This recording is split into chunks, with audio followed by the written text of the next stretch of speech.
One more time, nice round of applause for Joyner.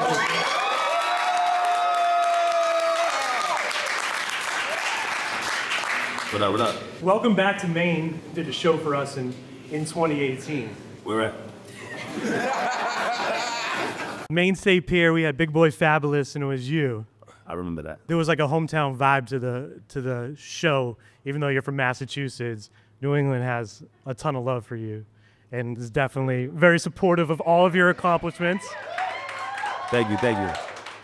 Speaking of your accomplishments, we have the new album, ADHD 2. You want to talk a little bit about the new project that you just put out? I wanted to keep the vibes the same as ADHD 1 with a twist, a little bit of a twist. But that project allows me to be free. It allows me to not really worry about a structure and just kind of just do what I want to do. You'll get like a storytelling record, or you'll get like some ISIS sounding shit, and you'll get, you know, like the ADHD record, you'll get some shit like that, which would have been like white noise, but like a 2025 white noise. And then you'll get like some random shit like Butterfly Effect, you know, that's kind of in that lane, but something different. That series is where I get to be free.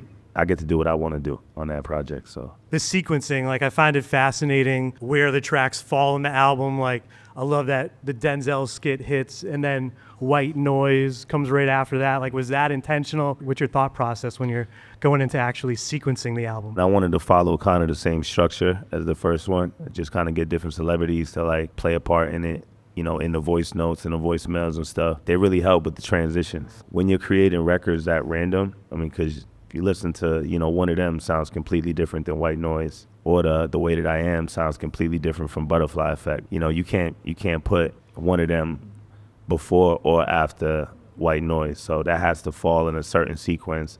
So what I wanted to do is put almost all the records that kind of sounded the same with the same type of vibe next to each other, and then put the skits to kind of separate, you know, the different transformations of the different vibes. You mentioned that, you know, certain records are storytelling records. My first introduction to you is the Ross, I'm going to mess up his last name. Cappuccioni, yeah. Yeah, that record. And then you have the new one that you put out where Maya's in the video, Nevermind. So you got like a very specific story with the Ross one, and then you have a story about a relationship that I feel like a lot of people can relate to. When there's so many records out that are like trending sounds, why is it important for you to do storytelling music? Storytelling records is my gift. I'm channeling whenever I create records like that, where I'm able to tap into something greater than me, to be able to relate to so many people with so many different concepts. And I feel like that's my gift to the world, to be able to touch on certain subjects and topics that other people can't do in that way. Every now and then you'll get like a random one of those because I feel like I have to get it out. Nevermind wasn't really attached to a specific project, but I know a lot of people can relate to that. It's shit that almost everybody has been through. Right, when the relationship starts to get like a little stale. And those records, mind you, those records are not intended for any other purposes besides always need a music video. They're intended for music video purposes only. They're not really big streaming records, and I understand that. I literally create those records to get out a message that I feel like I'm channeling through something greater than me. Do you have that concept for the video before the song, or is it you do the music and then the concept comes to you? Nah, the concept is already in my mind. Once you get the concept down, then it becomes finding the production. Or I'll find the production and then the concept will hit me once I hear the production. And then I can start mapping out the video in my mind. And now I'm specifically writing a record to fit the video that I picture in my head. So by the time I go and do the video, which is always days later, it can't wait. Right? It's like once the song is done, I'm going right into shooting. And it's an easy process because I already know in my mind how it's supposed to look. And those are really the easiest videos to do for me. Who are some of your favorite artists that told stories through their music that might be inspiration to you, or just that are your favorite in general? So before Eminem, it was Tupac. That's my favorite. The first time I heard Brenda Got a Baby, you know, classic storytelling record. That was something that wasn't done in that way before. Yeah. He was able to invoke emotion. I never been a little girl named Brenda, you know, but for somehow that shit, somehow that I was, you know, affected by that story. I felt something, you know what I'm saying? Then you got Keep Your Head Up, you know, that was a story. You know, a lot of people don't realize that Keep Your Head Up was a story, you know what I'm saying? And then you got records like I Ain't Mad At You, you know, like those records were incredible. And then the music video to match those exact records was phenomenal. I think I was influenced by that. And then, you know, Eminem come out, and then, you know, he got records like Stan, you know, all of those joints, Cleaning Out My Closet. That was a story. And the visuals to go with it too. Like Stan are- was a movie. And then you listen to Nas, you know, and then it's just like Nas got some story joints. You know, he got the Rewind joint, like where he told a whole story backwards, you know, like, so these are the artists that, you know, I grew up on, were inspired by and influenced by. But if I was going to do things like that, I would want to do it in my own way. One of your recent music videos, Tear Me Down, with Ava Max, we started playing the song a little bit. We were crushing white noise on the radio, but we started playing Tear Me Down in the mix. Regina Hall, co-star. She's also the director of the video, which is super dope. And I know you have like a very tight circle and team, and you work with a lot of the same people for your videos. So what was it like relinquishing control to somebody new? And like, it's Regina Hall as a director. I was comfortable with it because it's Regina Hall, Yeah. you know, and we edited the video on FaceTime. You know, we edited it together, you know what I'm saying, on FaceTime. She put in her notes of what scenes that she didn't like. You know, I put in my notes of scenes that I didn't like, and together, you know, we edited it, and, you know, it came out incredible. Is there anything that in her directing process that you think you'll take and you'll use in future videos? Usually, like, I know exactly what I'm looking for and exactly what I want, and once I get that scene, I'm on to the next. But because she shoots movies, she'll want to shoot that scene like 50 times, you know, to get it from like 50 different angles, which I'm happy she does, because it was very easy to edit that way. Like, sometimes because I do it once or twice, I'll notice like an imperfection when I go and edit the video, and I'll have to like try to like rig it in a way where I have to like zoom super close to something else or do something to like to get the transformation right, you know, and the transition right. But because we shot it the way that, you know, she wanted to shoot it, I just went through one of the 50 takes and found a better take and just did it like You that. get all that extra footage, and you're not wishing I wish we could go back and shoot it that way. Yeah. We touched on a little bit the recent video for Nevermind, which you said was just like a track you wanted to put out there for a video. You have Maya in that video. Talk a little bit about how that collab came about and how you got. Yeah, so Maya's always been, I actually reached out to Maya to do Fall Slowly. Oh, wow. Before Ashanti. I mean, you've been on a generational run here with Ashanti, Regina Hall, Yeah. Maya. So I actually reached out to Maya I don't even know if she knows this, but Maya, I had Maya as one of the options, you know, for Fall Slowly. She just happened to respond like a couple hours later than Ashanti did. You know, so then it was just like, once Ashanti heard it and she knew what I wanted to do, the song wasn't even done when I had came to Ashanti with the idea, in which I met her on the Chris Brown tour when I was on tour with Chris Brown. She had came out with Tory Lanez, you know, that's how I ended up meeting her for the first time. So I had reached out to her via Instagram when I had this idea for this record, and I just told her about it and told her what I wanted to do and told her, and she was like, all right, we'll get the song done and then, you know, play it for me. So I went to the studio and I knocked it out. But the Fall Slowly video, I got inspired by Rihanna's We Found Love. So that video is like a montage of a relationship that was just like, it was good, it was bad, it was ups, it was downs, but they loved each other, but they hated each other. The record was already like 12 years old when I was playing the Fall Slowly beat in the studio, but I had that music video playing in the background. So I already knew that this in the music video on mute with the Fall Slowly beat, it just felt like this video goes perfect to this song. So I was like, I got to recreate this, but my own way. And then that's when I had reached out to Ashanti, and she said, send me the record when you finish. And when I sent it to her, she was like, bet, let's do the video, you know? So that could have been Maya, though. That could have been Maya, but she responded a little bit too late. So when I had this idea for Nevermind, you know, at that point we already was cool, you know what I'm saying? So it was like, you know, I told her what I wanted to do. I sent her the record, and she was just like crazy. Do you have like in mind who's going to be the next Joyner Lucas co-star in a music video? We never know. We never know. Like, he's not going to give me that information. We never know. We never know. But it's gotten a lot easier for me, because essentially I look at myself like a director as well. You also have a body of work and the creativity, so people can go to it and go, all right, this guy's serious. But I have a track record. Like when you see the other videos, you know, like, oh shit, like it's a lot easier now when you've created records and you've done things, and the success of some of the other records. So getting a celebrity, a lot of well-respected ones, by the way, to do it, you know, I think there's a mutual respect there. and it's a lot of love, and it's an easier task to do versus when you don't really have a name and you're trying to do that. You know what I mean? So Last year we were playing your collab with Jelly Roll, and I feel like, you know, just the storytelling in your music, we talked about that, and the connection with fans, but I feel like that song took things to a different level with the connection with fans. Do you remember a specific fan story maybe around promoting that song that stuck with you? I mean, there's so many of them. I mean, when I dropped that record, I think I was on the ADHD tour. I brought them out to perform. But when, you know, you meet fans during the meet and greets, you know, they always tell you stories about how, you know, I feel like I've heard fans say that, like, that song saved my life, or like that. Yeah, between that one, seeing also, the video of a it. lot of them, like that one, even I'm Sorry, you know, the record I'm Sorry, you know, it saved a lot of people's lives, you know. Anybody remember that video, the I'm Sorry video? Yes. You remember the end of the video where that pastor came behind me and then we hugged? So that was actually my uncle. So yeah, he allowed me to shoot that video in his church against, you know, all of the church members. They didn't want me to do it because there was swears in there. He went against them and he shot the video. Not only did he shoot it, he was willing to be in it. And he recently just passed away, like a month ago. So I'm still dealing with that, but I know that I have that memory of us in that music video. I just want to let you guys know that, you know what I mean? Yeah, for sure. Yeah.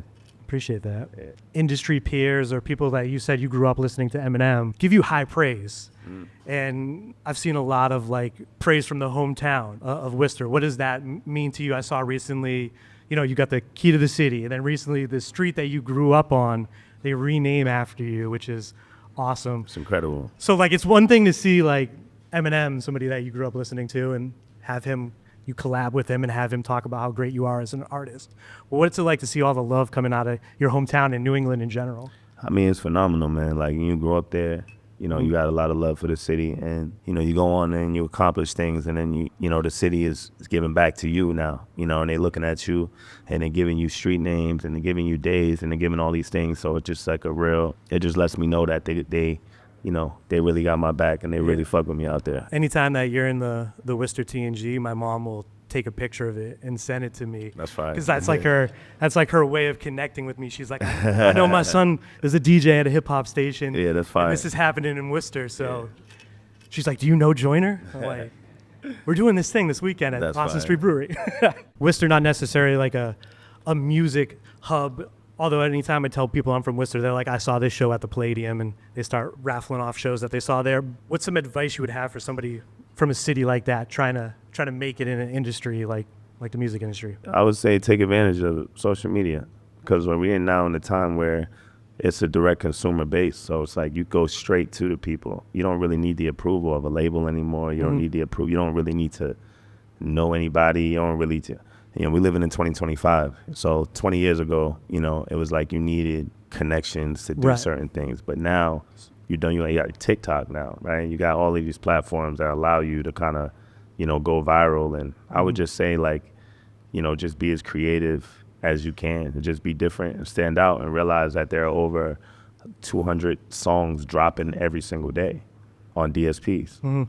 There's 200,000 records every day getting released on DSPs. So there's a lot of competition. How do you stand out from? Exactly, and that's the question that I had to ask myself, how I was going to stand out. What was I going to do that was going to be different than what other people were doing? How do I connect? How do I, you know, cut through all of the noise, you know? I think that's where the visuals came in. That's where the visuals came in. That's where jumping out the window and touching on subjects that people were scared to talk about came in. But in addition to those things, you know, you also have to be good at what you do. Right. You know what I mean? Like, if you're good at what you do and you believe in yourself, if you mix that component with the component of being creative and doing what hasn't been done and standing out, those two right there is really the recipe for success. You're an actor in these videos. Yeah. You've been in several movies, Bad Boys. You did the joint with Mark Wahlberg as well. Is there any like aspiration or any like goals to do like a TV series or a movie of your own in the future? See, the thing is I like the control that I have with the music videos, because I've been on a movie set and it doesn't really work for how I like to work. Right. It's a lot of moving parts. There's like 500 people on set every day. There's call times. There's like all these different things. And it's like, I'm just so used to doing things my way. I'm used to shooting a music video, being tired and being like, all right, I'm going to take a nap in my bus. That doesn't fly in the Can't Hollywood do that. industry. I get tired. I'm like, I'm going on the bus to take a nap. I'll be back. Go on the bus, grab a snack, lay down, eat some gummy bears, watch some TV, take a nap, take a shower, get up. All right, let's get back to the shoot, right? You can't do that when you shoot music because we're talking hundreds of millions of dollars. But the music, with the difference is when you shoot a movie, you got to be up at 4 in the morning. You know, you got a car picking you up at 5:02.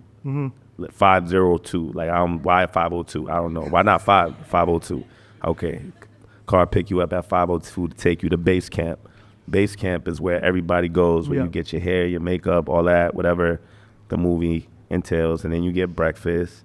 It's like a job, right? I don't like the structure of a job. That's why you do what you do, so you don't have to. But it reminds me too much of a structure of a job. It's like, boom, you got that, then you got a lunch break, and then after that, you go back. And some days, you'll do all of that, and you might not even get to shoot that day because they're still dragging on another scene. So I just spent 12 hours in the trailer doing absolutely nothing, and I just feel like I just wasted my life away, right? I don't like doing that. So like the movie thing, I don't really know if it's for me. But one thing Mark Wahlberg told me when he was like, yeah, but when you're making $30 to $50 million a movie money's nice. I was like, you know what? I might just. I feel like. I might just chill out, you know.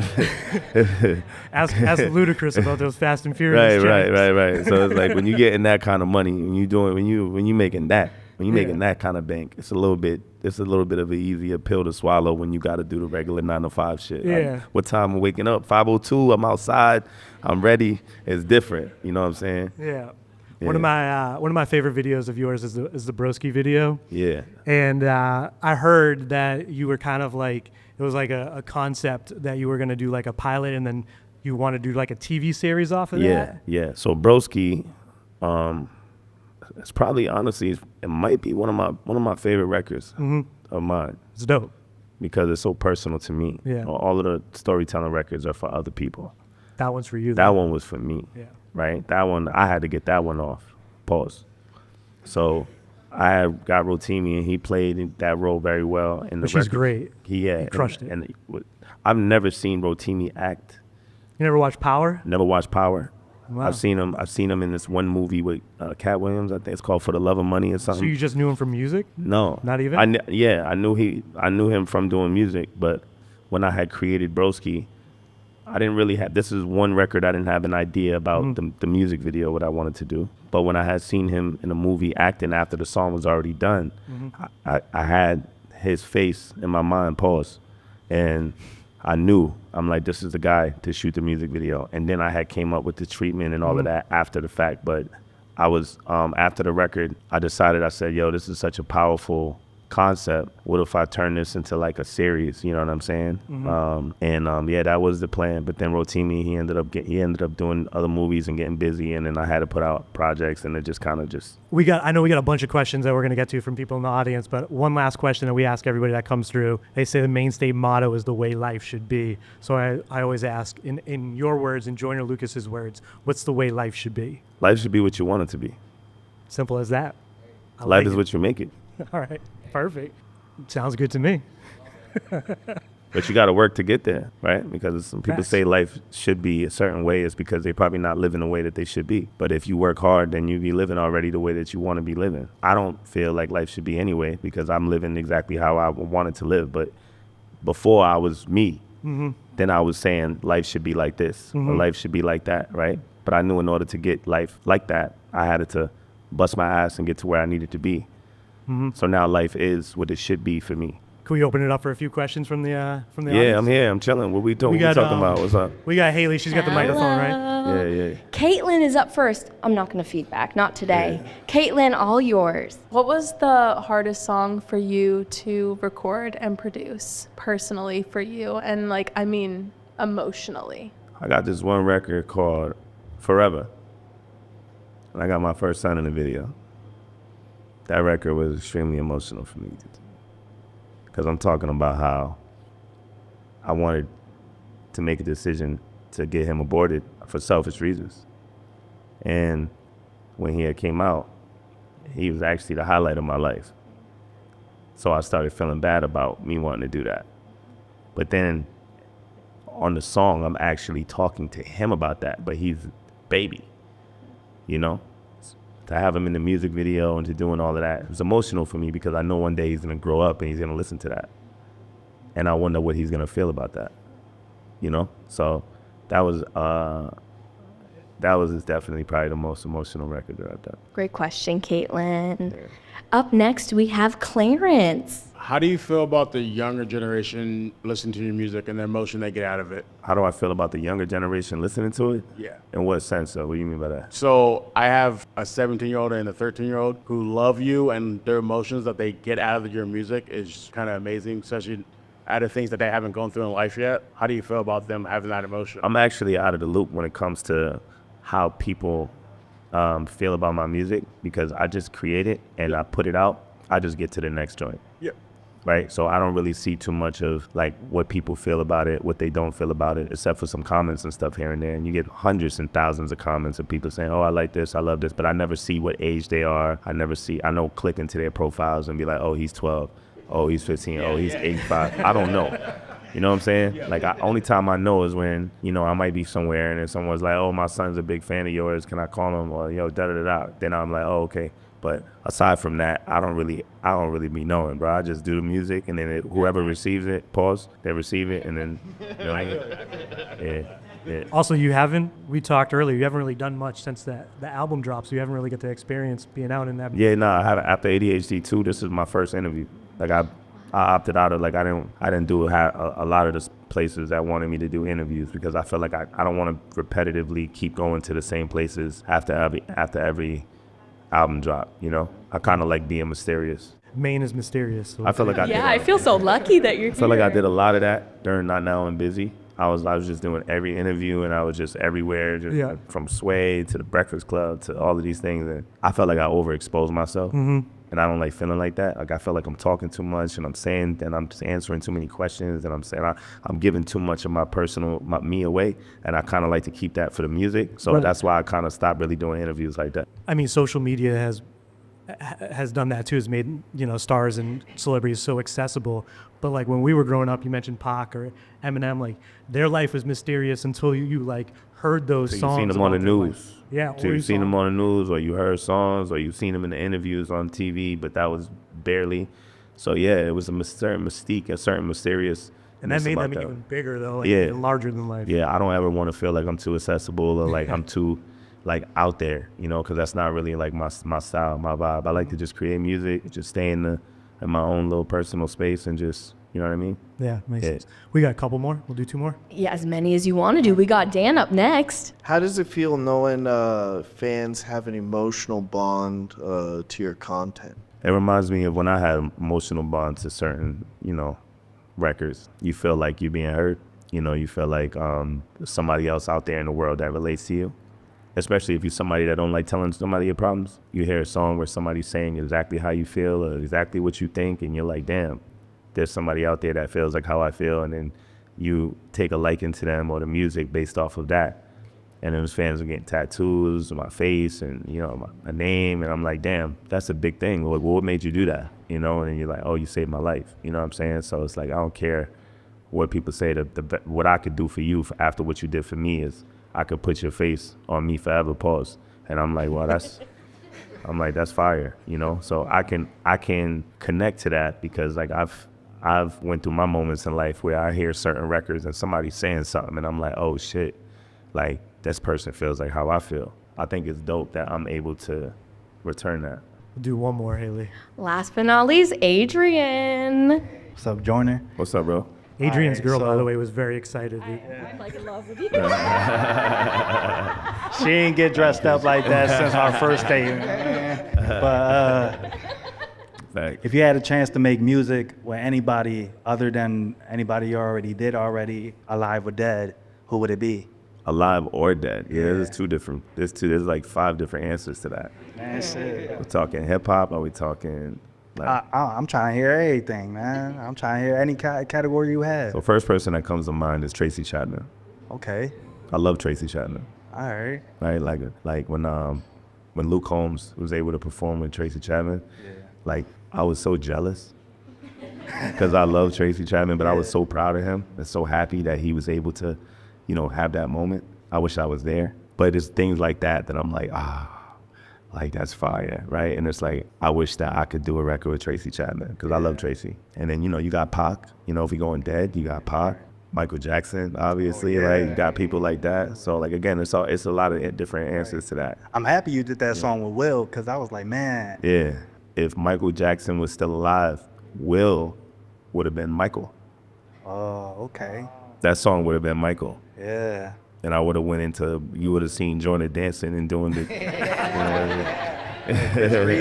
You would have had the red leather jacket on. I would have had all that. I would have went through a montage of his entire career, through his whole, it would have been the Thriller video, it would have been all of that. Like if Michael was alive, for sure. I got one question for you, just because I'm a big Pac fan. Yeah. What are your 3 favorite Pac songs? Jeez. Keep Your Head Up. Mm-hmm. And we going favorite. It's crazy. I listen to a lot of Pac. I know for me it changes depending on the mood. It does change depending on the mood. But Keep Your Head Up is that's a classic. One, that's classic. Do for Love. Do for Love is I love great. Do for Love. Last but not least, How Do You Want It's my shit. All right. I love How Do You Want It. Wasn't that the one that they had Casey and JoJo and there was like the explicit music video too? And I love Casey and JoJo, so like that. That was big when I was in high school. But I love all Pac records. We can keep going with questions. We ain't got to stop. Like, No, you want to do some more? Could we do another? yeah. Could we get Elliot I'm on the mic? not pressed for time. Let's get Elliot on the mic. We We got more. Let's do it. Stand up for this one. You from the W, I'm from the W. Yeah. I'm from Waldeck, Phil's Corner, Geneva Ave. I came in, I got a drink.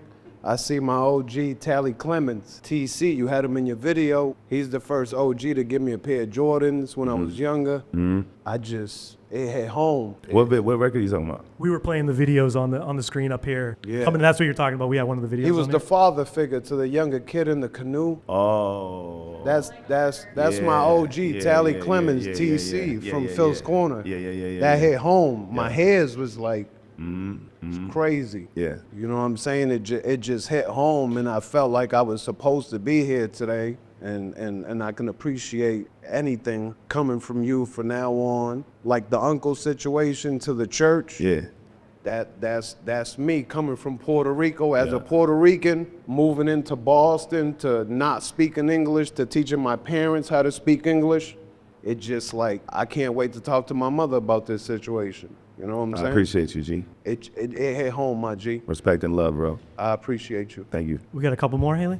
Yeah. right, let's do Oh, it. do I ever, Donovan? I have one question for you. What is one thing that your fans don't know about you? I'll get the exclusive. It's a lot. I'm very introverted. I don't smoke weed. I don't like being in the club atmosphere. So if you ever see me in like the club setting, just know I do not want to be there. I'm there for, you know, because there's something that I already, something that I was pressured to do by my manager. This guy right here. Or I'm getting a bag or something like that. But I've turned down bags because I ain't trying to go out. I don't really like being in the club. And my kids mean more to me than anything in this entire universe. I always tell my son, you know, because he's very considerate, you know, towards, you know, my career, and he's 10. Sometimes that he won't say certain things to me because he knows I'm working. And I have to remind him, fuck work, fuck rap, fuck music, fuck this shit. I'm your father, bro. That's first. Exactly. You know, Family comes period. first. That's first. I'll drop whatever. I'm dropping whatever to do that, you know? I'll miss out on it. If you're like, oh, if you had this show over here for this much money, millions, and then your kid was having a situation, then I'm dropping that and I'm going over here, right? That's just, so my kids mean more to me than anything in this whole world. That's something that people may know, may not know. I listen to all types of different types of music. I don't really listen to hip hop anymore. You might catch me banging some Ashley Simpson in the whip. Maroon 5, throw on some Stacey Lattisaw, and then I throw on some Jackson 5, you know, and then I throw on some, you know, some Evanescence, and then I might pop on some, you know, some 3LW, and then just listen to some SWV, and then some TLC. I just listen to all kinds of shit, you know what I'm saying? I get inspired by different types of things, so I don't really listen to a lot of rap music no more like I did when I was growing up. mainly because like a lot of the rap music now is negative, you know, and it's like I love positive. So my favorite type of music is actually like island. I like island music, you know, like rhythms like Ja Cure, like Egyptian, like that type of shit. If you haven't listened to them, like you should listen to them. It's really good energy. It's like real positive energy. It's good.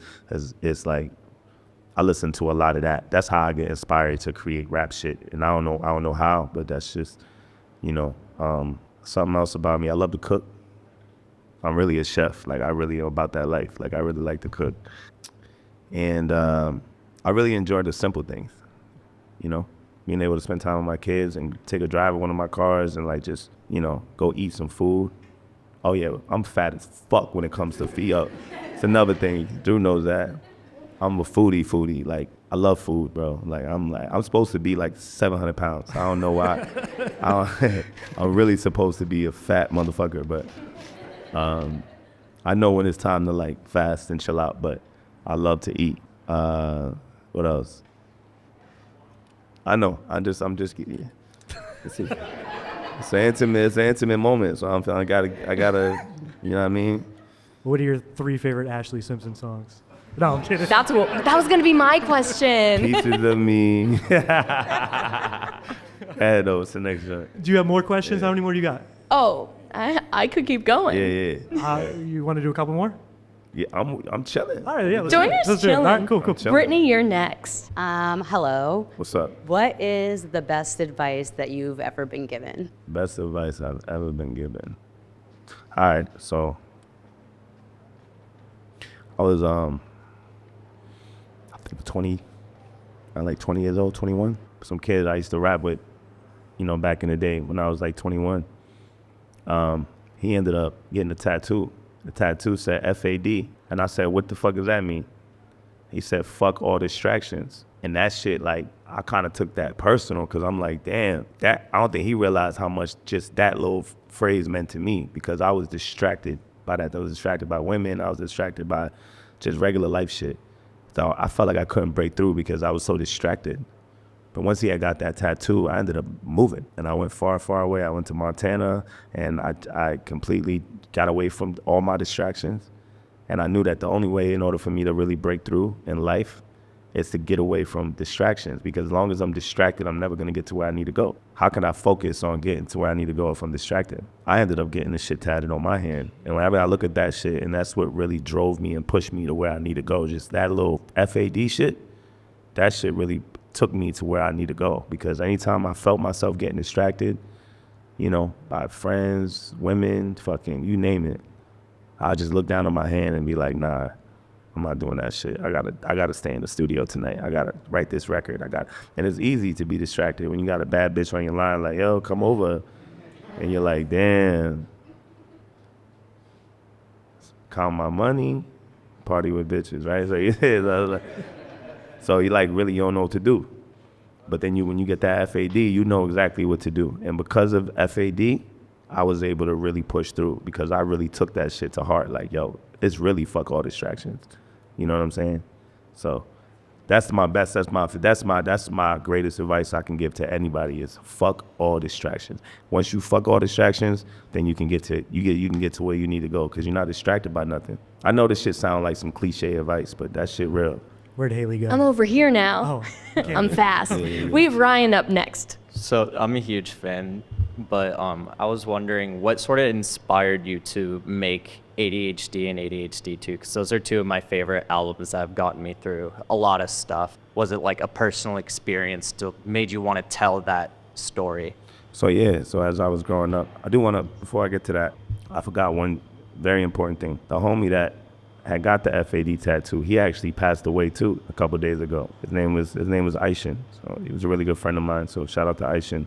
But Aishan ended up passing away, so that was unfortunate. But to answer your question, I think that when you've been told so much that you have ADHD, but you're told it in a way where it's kind of condescending when you're growing up, and you're made to feel like shit about it, and then you end up breaking through.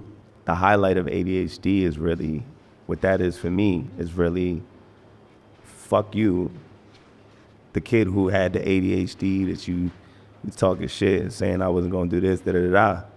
I actually made it and I actually pushed through. So not only am I gonna highlight the ADHD shit, I'm gonna put it on the album, I'm gonna make merch, I'm gonna do all of these things. And hopefully everybody who has ADHD still understands and knows that even when you do have it, you can still push through and be great. And I know there's a lot of famous people that they actually have ADHD, but I kind of wanted to like carry it on my back and just be the one, just, you know what I'm saying? Just to kind of like make it cool, you know what I'm saying? And now everybody who don't even have ADHD be like, I got ADHD. And I'm like, you lying.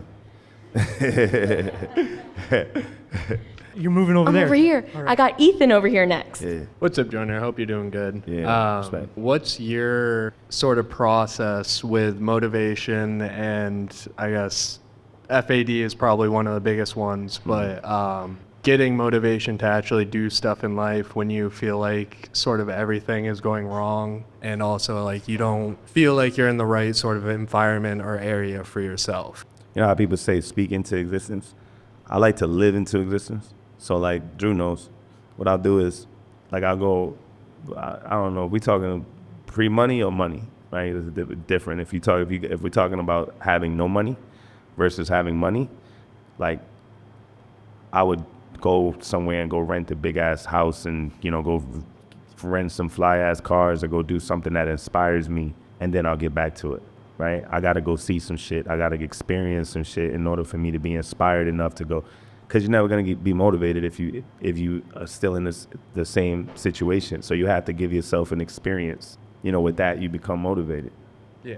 You understand what I'm trying to say? Yeah, I get what you're trying to say. All right, next up, my friend Tyler in the front. Is there any like genres or projects that you want to experience outside of the hip hop genre at all? Yeah, there's a ton of them. It would have to be done within. It would have to still be some type of hip hop, but I do like to sing, you know, some records. You know what I mean? But even when I do kind of the poppy sounding records, I still make sure that just somewhat lyrical too. You know what I mean? So I'm not losing my identity. I don't want to jump on a song and be fucking Maroon 5. You know what I mean? Like I don't want to make a complete genre switch. I still like to keep some elements of my roots in there. But every day I'm thinking about it. Every day I'm listening to different sounds and experimenting with different things. Pause. And I'm actually in the process of that right now. We got Nikki with a question here. Hey, so I am constantly Googling, are you going on tour? Please, 2026. I think around 2026 I might go on tour, but if I do go on tour, I think I'm probably, it's going to be a co-headlining tour with somebody else. I don't know if I want to carry the load of going on tour by myself for a while, because it's a lot. I'm not just going on stage with a microphone. I thought you were going to be with Chris Brown, and you didn't show up. Nah, I don't know if I'm going to go on multiple Chris Brown tours. You know what I'm saying? Like, you know, he was nice enough to let me go on one of them, and I appreciate that, but I'm not going to go on a bunch of Chris Brown tours, you know? Yeah. Doing a tour with somebody else, I don't know who that person is going to be yet, but I think that's the only way that I'm going on tour again at some point. Going on tour by myself is a lot, because I'm really carrying the weight. Me and my team is carrying the weight of everything that goes into it. It's a lot, you know? It's a lot of expenses, it's a lot of money, it's a lot of time, it's a lot of setting up, and you got like 20 employees, and you got, you know, it's a lot on tour, you know what I'm saying? So I've done that for like 6 tours already. So the next time I go on tour, I don't think I want to do it the same way. Makes sense. Yeah. Thanks. Do you have plans of continuing Joyner Fest? Yeah. So go to Worcester and see him in concert. I do. I think Joyner Fest is, Joyner Fest, I would want to make it bigger, pause. Mm-hmm. So that's the reason why I didn't do Joyner Fest this year. Or did we do it last year? I think you did it last year. I think I did it last year. Yeah. We did it last year. I was supposed to do it this year, but I wanted it to be bigger than last year, pause. So I didn't do it because I was working on the album. Got another question if you're ready. Hi, my name's Melise. It's more of a thank you. I want to thank you for sharing your experience and your courage, for sharing your ADHD with just the general public. Having ADHD and having been 10 years older than you, like the treatment of children in schools and going through it it's just bizarre and how it affects us growing into it as an adult. And your experience has helped so many people. The clients that I work with every day have, can reflect on music, and myself too. So I just want to thank you. I appreciate you. Thank you. That's all she No, wrote. we got That's somebody all the behind you. questions. We got somebody behind you. Oh, we got a hand up. Okay. What's your name? Felicia. Felicia, take it away. So I have a 17-year-old daughter who's just killing it. She just got nominated for Youth of the Year. And I have a 10-year-old boy who has ADHD. He's the kid that if you tell him not to press the button, he's going to press the button 7 times. No matter how much he's changed, the school district still looks at him like the same kid that did that last year and has done this and that. So no matter what he does to be a better, child and student, nothing changes for him. He gets blamed. So what is like one thing that you would tell yourself at 10 years old? Like, what could I tell him that, what would you tell yourself? So, well, first thing you gotta understand is I think that there's more education now around ADHD. So I would say that when I was growing up, there really wasn't too much education around ADHD. So you're pretty much called a fucking idiot if you had ADHD, called stupid, whatever. So there was really no tolerance. They put you in a behavior disorder class and, yada, yada. But because there's education on it now, I think that one thing that people are realizing is that some children don't fit in a school setting. Right. Right? For many different reasons, especially kids who have ADHD. So if you had the means to, I would probably pull them out of school and homeschool them. I went to alternative ed, and I would not have graduated if I didn't have that outlet to go to. Yeah. But he's very talented, but they just look at him like he's that kid. He probably doesn't want to be in school. You should ask him how he feels about being in school. He doesn't. He doesn't want to be there? No, he doesn't. Okay, so 1 + 1 equals? Yeah, he just started playing the trombone, and so maybe that'll help him, but he doesn't want Playing the trombone isn't going to make him want to stay in school. I think No. I just don't think that I think certain kids, I think the school system is not built for everybody. No.